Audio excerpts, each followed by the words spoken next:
Canada's Heritage Minister is pitching a plan to overhaul parts of CBC Radio Canada. Minister Pascale St-Onge wants to see a major funding hike that would see CBC get closer to the average funding for other G7 public broadcasters. That's about $62 per capita. Right now, CBC funding is about half that number at about $33 per person. She also proposed enshrining that funding model in law to keep CBC's financial situation stable. Plus, the minister would ban advertising on CBC News and public affairs content and end subscription fees for its digital services. Heritage Minister Pascale St-Onge joins me now. Minister, welcome back to the show. It's good to see you. Thank you. It's good to see you. So you've rolled out the plan for this company, which I work for, to declare my conflict right up front. But it's year 10 of a Liberal government. We're on the cusp of an election, and you're not running again. So the person who is championing this vision is leaving. What's the value of putting this on the table right now? Well, this is the roadmap for anyone who say that they care about the CBC and wants to make it stronger, better for the future.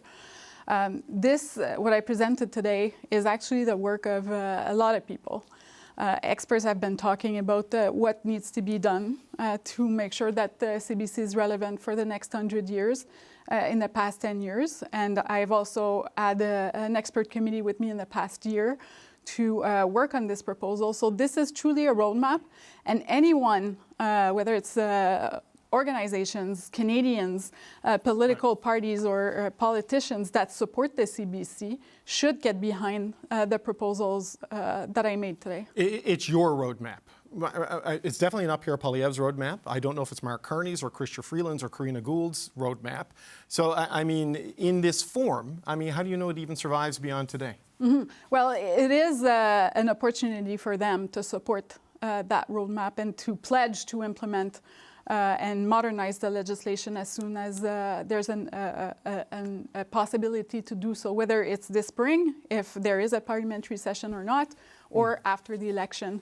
But I think it's important for anyone that wants to lead this country to explain how their love for the country could mean defunding one of the main Canadian institutions that has been telling Canadian stories for the past 100 years. You know that the CBC is older than our Canadian flag. So if you pretend to love our country, you need to also have a plan for its one of its most important institutions. Well, the criticism of the company is that it gets $1 billion, $1.5 billion in round numbers and doesn't necessarily deliver the audiences and the service that Canadians want. Your argument is that Canada, on a per capita basis, gets less money than most G7 countries, and you're proposing going from 33 per capita, which is CBC gets now, $33 a year, somewhere close to the average of $62 per capita. What's the amount, and do you really think there's an appetite for that kind of extra spending in this point in time? Definitely, and I don't think that we should get distracted by a minority of voices who say that the CBC should not exist anymore. In reality, for the past number of years, close to 80% of the Canadian population supports a better CBC.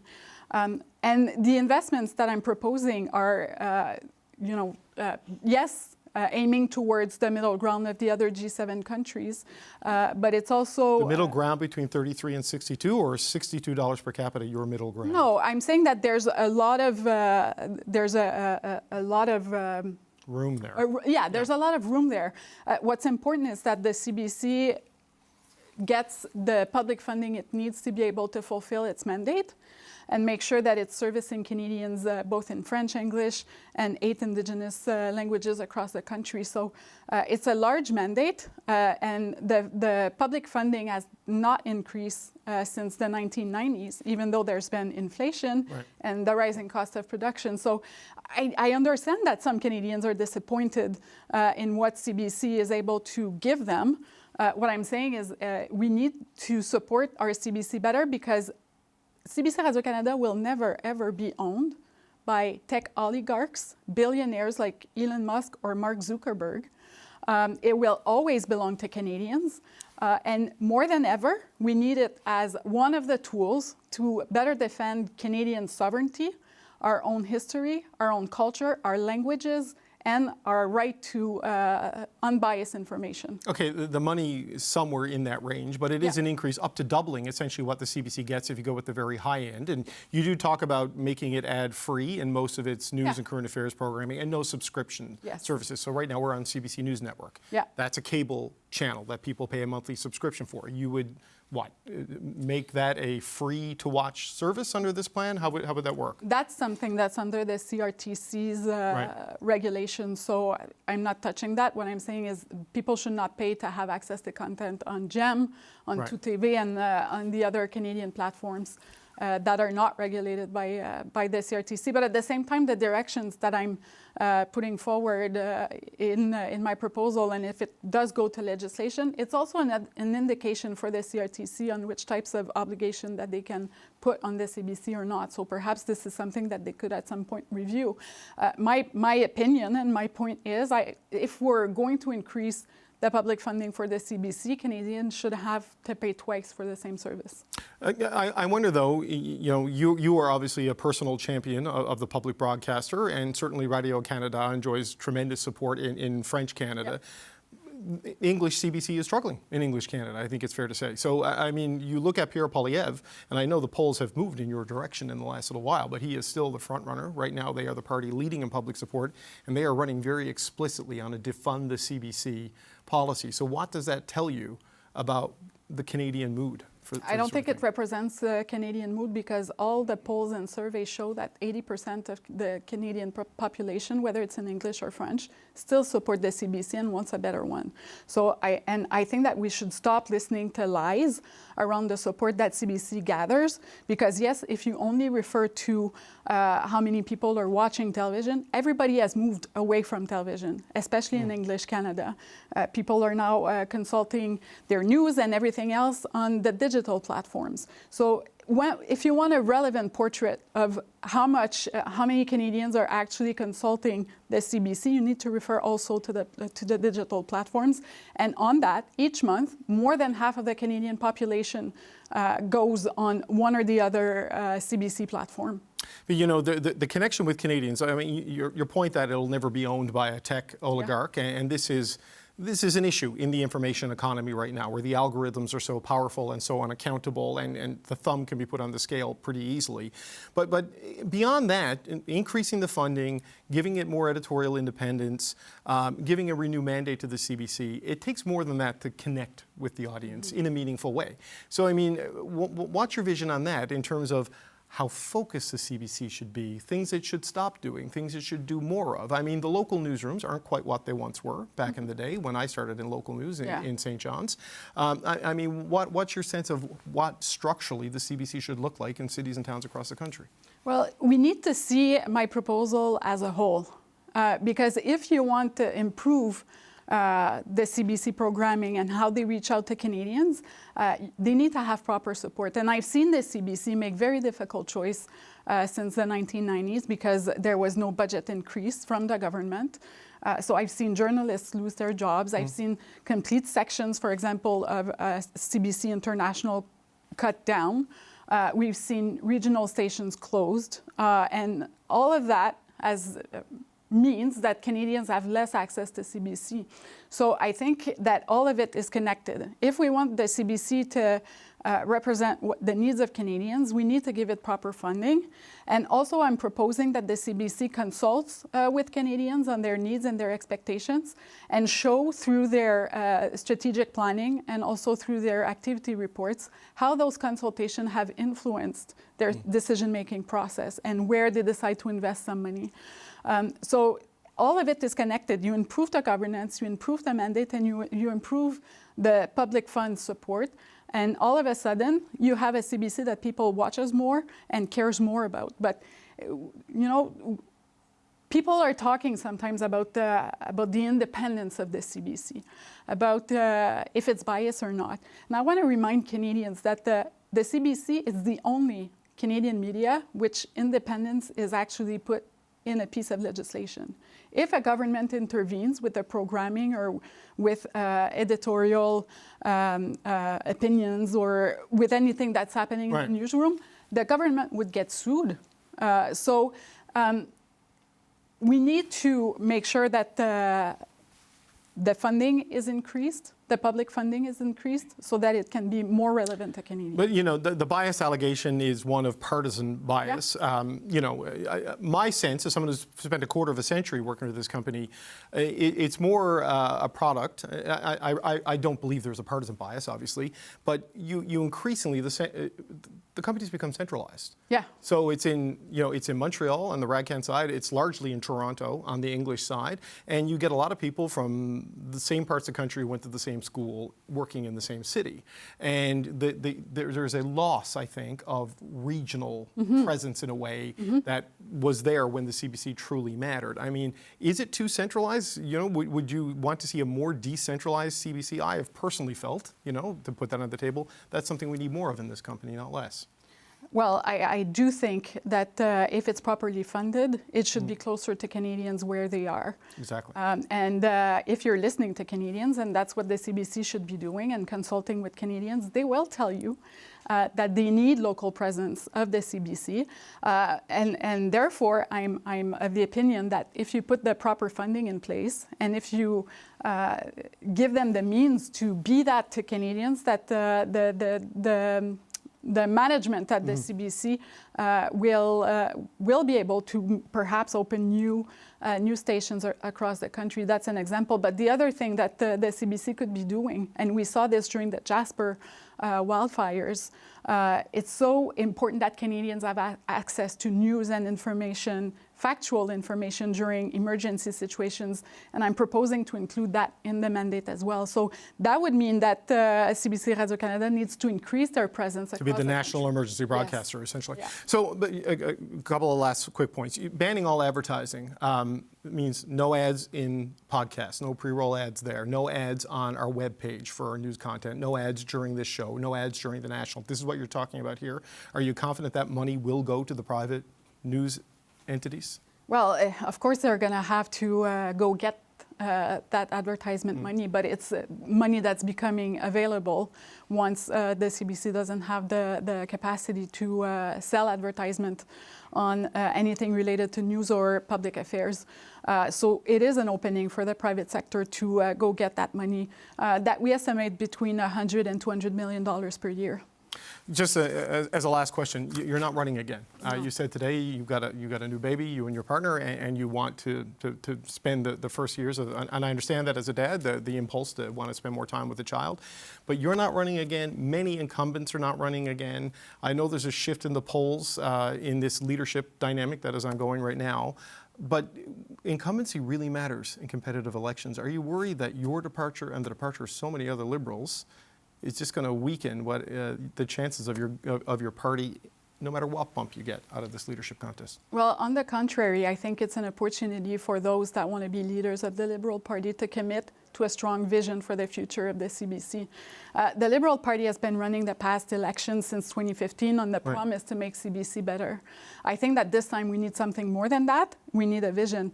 It's not enough to say that we're allies or friends of CBC. You need to do something to make sure that it's relevant for Canadians for the next century. But I just mean your chances of winning the election overall. People who have held seats no longer running in those seats with an election coming very soon. That's not a great competitive spot to be in. At the same time, it gives other people the opportunity to raise their hands, come forward, and work on making this country better for Canadians. And giving new impulse to a political party is always something positive. I truly believe that CBC Radio-Canada is going to be an issue during the next election, because the choice that we have is someone who pretends to love our country and yet wants to defund what made our country's history, which is the CBC. So to me, the choice is clear, and I think it's going to become even clearer for Canadians as the days roll. Heritage Minister Pascale St-Onge, appreciate the time. Thank you. Thank you. CBC does not belong to the Liberals, it does not belong to the Conservatives, and it does not belong to any other political parties. It belongs to the Canadian people. I'm proposing that we remove the decision-making around funding from the political cycles, whether it's the elections or the budget. The Liberal government is proposing an overhaul of how CBC Radio Canada is funded and run. Heritage Minister Pascale St-Onge says the government should increase CBC's funding, arguing Canada currently spends less on its national broadcaster than other G7 countries. She says that funding should be enshrined to make it more stable and independent from politics, and that increased funding would allow CBC to offer ad-free and fee-free news coverage. But with an election on the horizon, there's likely no time to implement this plan. Minister was actually serious about investing in or supporting or defending CBC, they had 9 years to do something about it. I can't imagine a more last minute than potentially weeks before an election.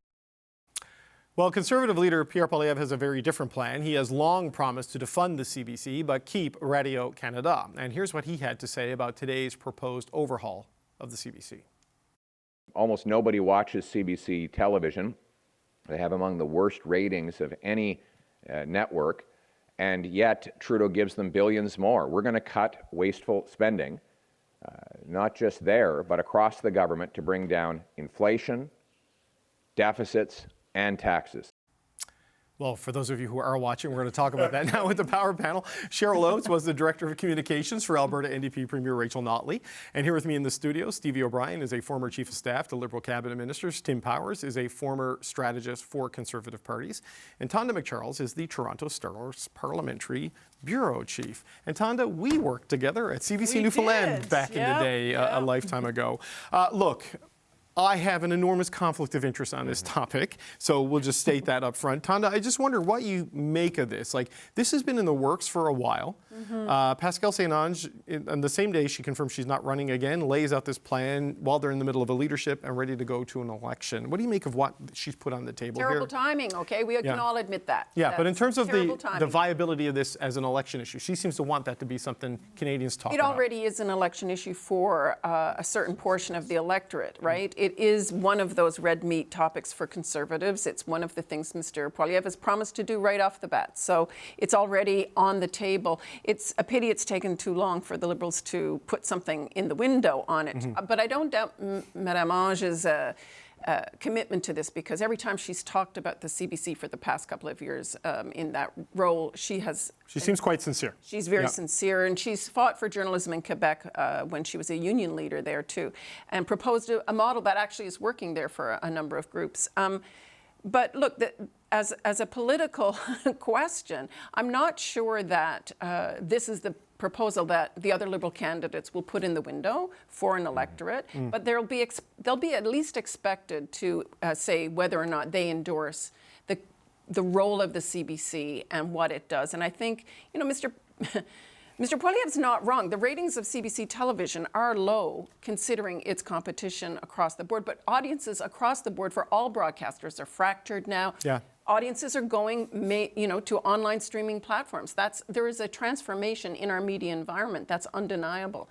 But I think that in order for any Liberal government under any future leader to make the case for the CBC, I think that there does have to be an examination of its vision and what it does well and what it shouldn't be doing.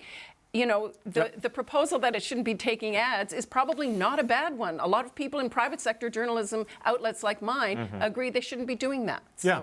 No, look, Tim, you've been around the CBC a long time, and you know everybody who works at the CBC knows what should be done to save the CBC, right? We all have an opinion on it. But I'm curious what you make of this at this point in this political cycle, with Trump sort of changing things, changing the conversation about a Canadian identity, a Canadian narrative, and when you look at the algorithms sitting in the front row of the inauguration and donating to it, does that change the calculus people have about the Canadian media and information ecosystem?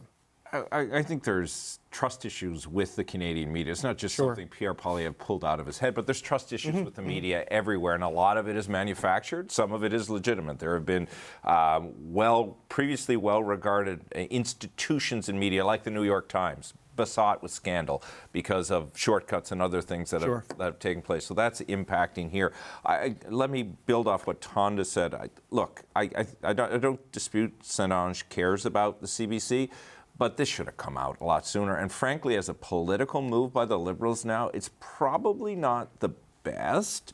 There is a small cadre of people in different parts of the country this will be a key voting issue for them, but they're getting banged around on this again today, the Liberal government is. There aren't as many wins defending the CBC, arguably, as there are other things. And it comes out the day after the Prime Minister talked about the high-speed rail link between Quebec City and Toronto. Another thing that, is supposed to bring the country together. It's not the last spike of John A. Macdonald, but it's kind of left at the end. So you wonder what the fidelity is for all of this.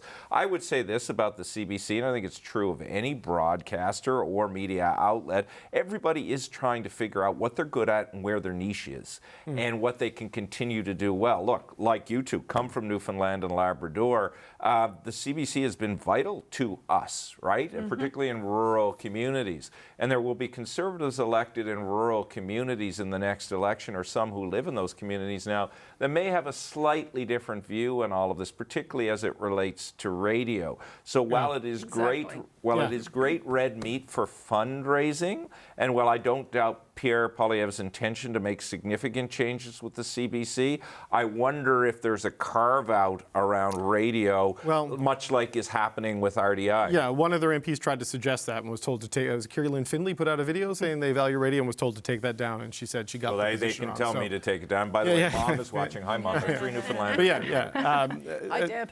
Stevie, what are your thoughts? I mean, this is something that Liberals have talked about for a long, long time, and here it is sort of at the last minute on the way out the door. I mean, I appreciate Ms. St-Onge trying to put it on the table before she leaves, but what do you make of it? I don't think it is sort of a last minute out the door. I think the timing's actually due to certain factors like what's going on with Canada-U.S. relations, partially. This is another way of bringing this into the conversation, making it more of an election issue, and being able to put sort of Poilievre or Timbit Trump beside the U.S. administration, what they're doing on established media. So it's another way to pull forward and make this, hopefully make this a door-knocking issue. I remember back in 2015, there were Save Canada Post signs everywhere, and that's something that the administration or the government had to carry forward. So I think there will be many people with a Save CBC sign on their lawns during the next election. So Cheryl, you and Erica Barudis are one of these new media pioneers that are gobbling up all of our audience with your podcast. I mean, what are your thoughts on this, what we're seeing from the government, and whether this becomes an issue in the election or not?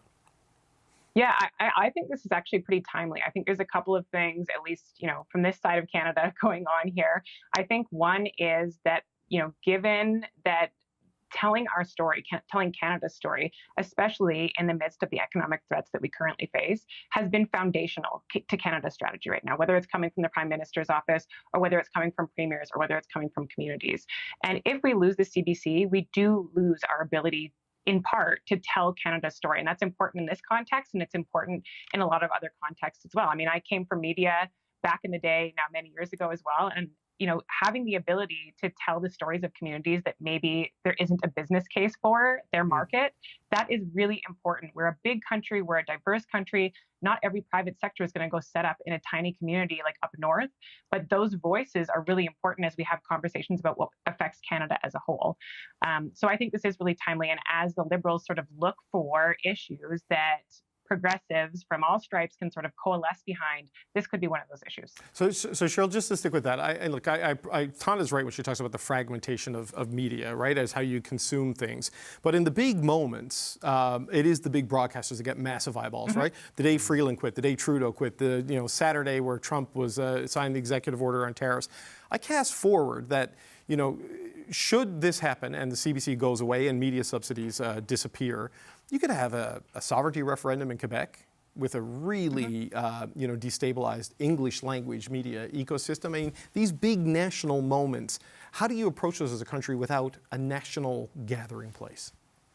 Yeah, I completely agree. And for those who say, this form of media or this medium is outdated, I think about the Canadians who sat in front of their TVs every single day at the beginning of COVID to watch the Prime Minister's update. No one's tuning in, I love my podcast, but no one's tuning into my podcast to hear how Canada's going to tackle these massive challenges. And in these moments where we're looking for real-time information that we can trust, there really is only a couple of places that Canadians can go for that.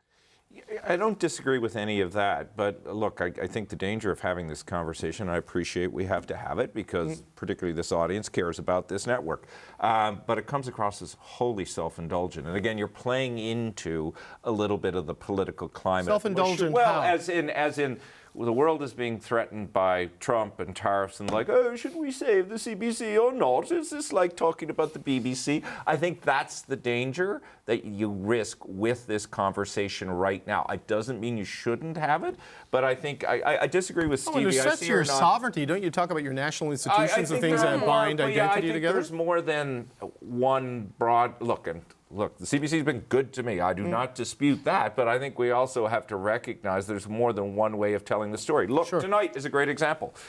Years ago, the Canada-US hockey game would be a CBC production, done by Rogers tonight. All the eyeballs in the country, most of them likely, are going to be watching that.